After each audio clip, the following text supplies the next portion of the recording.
Jésus, avec toi, nous ressusciterons.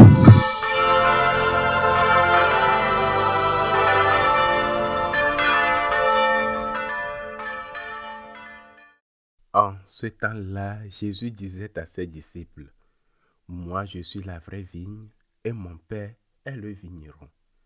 Tout sarment qui est en moi, mais qui ne porte pas de fruit, mon Père l'enlève. Tout sarment qui porte du fruit, il le purifie en le taillant pour qu'il en porte davantage.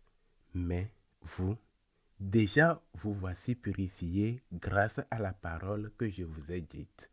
Demeurez en moi, comme moi en vous. De même que le sarment ne peut pas porter de fruits par lui-même s'il ne demeure pas sur la vigne, de même vous non plus si vous ne demeurez pas en moi. Moi, je suis la vigne et vous les sarments.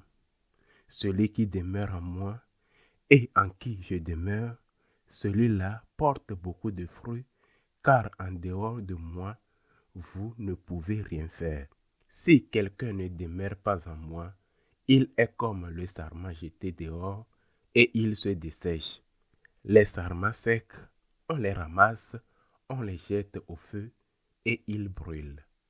Si vous demeurez en moi et que mes paroles demeurent en vous, demandez tout ce que vous voulez et cela se réalisera pour vous. Ce qui fait la gloire de mon Père, c'est que vous portiez beaucoup de fruits et que vous soyez pour moi des disciples. Acclamons la parole de Dieu. Il est vrai, il est la vraie vigne. Nous sommes les sarments. Nous ne pouvons pas porter de fruits si nous ne s'unissons pas à la vigne. Mais ce passage de l'évangile d'aujourd'hui, l'évangile selon Saint Jean, commence avec une phrase dont, à la première lecture, on ne mesure peut-être pas bien la portée. Il dit, celui qui ne porte pas de fruits, il l'enlève. Et c'est normal, et c'est bon, et c'est logique. Mais que se passe-t-il pour le sarment qui, lui, en son tour, porte des fruits? Il le taille pour qu'il en porte davantage. Un sarment n'a pas de sentiment, il ne souffre pas. Mais ici, il n'est pas question de la vigne, ni des sarments. Il est question de nous, des personnes.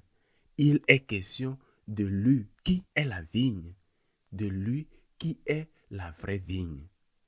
Ainsi donc, si tu ne portes pas de fruits, tu ne pourras pas partager avec lui la vie éternelle. Et tu passeras ta vie sur cette terre sans paix ni joie. Mais si tu portes des fruits, il te taillera, et tailler, cela fait mal. Mais il te purifiera. Il arrachera les mauvaises herbes de ton jardin. Parfois, elles ont des racines profondes, ou ce sont des tubercules, même coupés à ras de terre, restent enfouis et repoussent avec encore plus de force. Ainsi la taille, qui est celle des affections, celle des ambitions légitimes, je ne parle pas des mauvaises, celle aussi du temps de ta vie, de ta santé, des tailles, est faite pour que tu portes davantage de fruits, pour que tu portes beaucoup de fruits.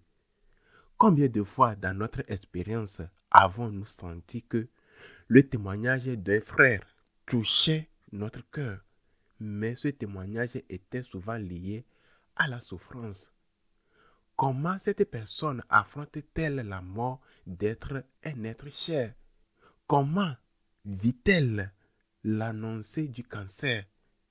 Comment traverse-t-elle une situation difficile dans sa famille? Ce n'est pas simplement qu'elle a un cancer, une crise familiale, ses problèmes d'argent. Non, c'est comment affronte-t-elle cela dans la foi.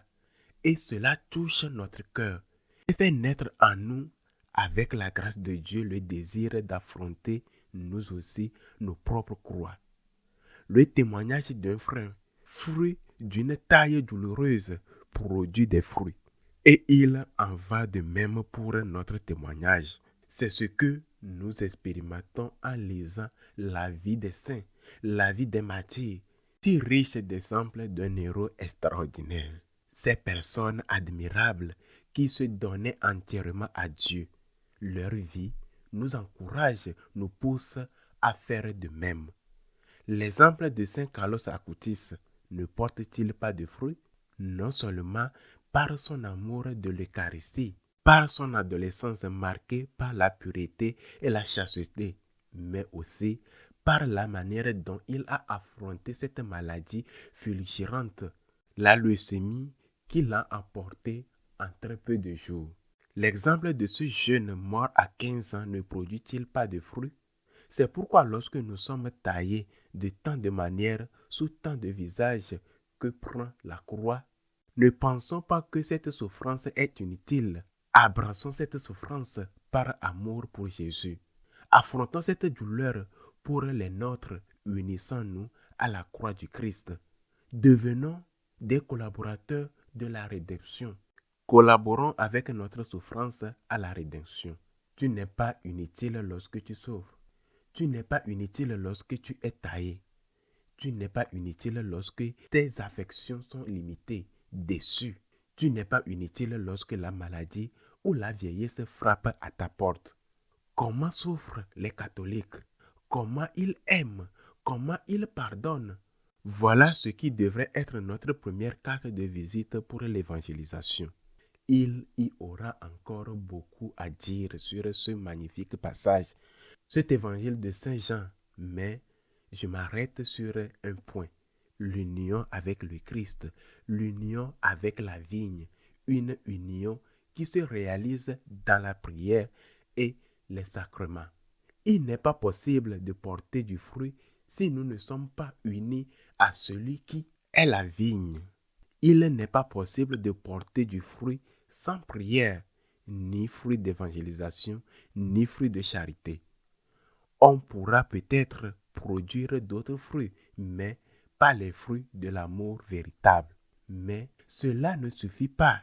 Jésus dit, si vous demeurez en moi et que mes paroles demeurent en vous, demandez ce que vous voulez et cela se réalisera. Saint Jean d'Avila disait que les prêtres doivent être l'expérience que ces prières sont exaucées. Et Sainte Thérèse de l'Enfant Jésus disait qu'il fallait faire très attention à ce que l'on demande, car le Seigneur lui accordait tout. Mais pour que nos prières soient exaucées, que faut-il faire? Saint Martin de Porres, qui accomplissait tant de miracles, certains aussi étonnants, que de laisser un maçon en train de tomber d'un échafaudage, le temps d'aller demander la permission à son supérieur de le guérir avant qu'il ne s'écrase au sol, parce que ce supérieur lui avait dit qu'il en faisait déjà bien assez des miracles. Pour que de tels miracles puissent se produire, c'est-à-dire pour que le Seigneur, par notre intercession, réalise ses merveilles, nous devons être unis à lui, car c'est lui qui agit, c'est le Seigneur qui agit, et non seulement unis à lui dans la prière et dans l'amour, mais aussi dans la fidélité à son enseignement. Je le répète, si vous demeurez en moi et que mes paroles demeurent en vous, je sais que je me répète, mais il faut bien que quelqu'un le dise. Nous ne pouvons pas être unis au Christ et trahir son message. L'amour du Christ, l'union avec lui, passe nécessairement par la fidélité en son enseignement et par l'effort de vivre ses paroles du mieux possible. Chaque douleur est comme un gage pour un fruit à venir. Sainte Rose de Lima, la première sainte du Nouveau Monde, disait « On dit qu'il n'y a pas de rose sans épines, mais en réalité, il n'y a pas d'épines sans rose. Il n'y a pas de souffrance qui unit au Christ qui ne porte pas de fruit. » Qu'il soit ainsi.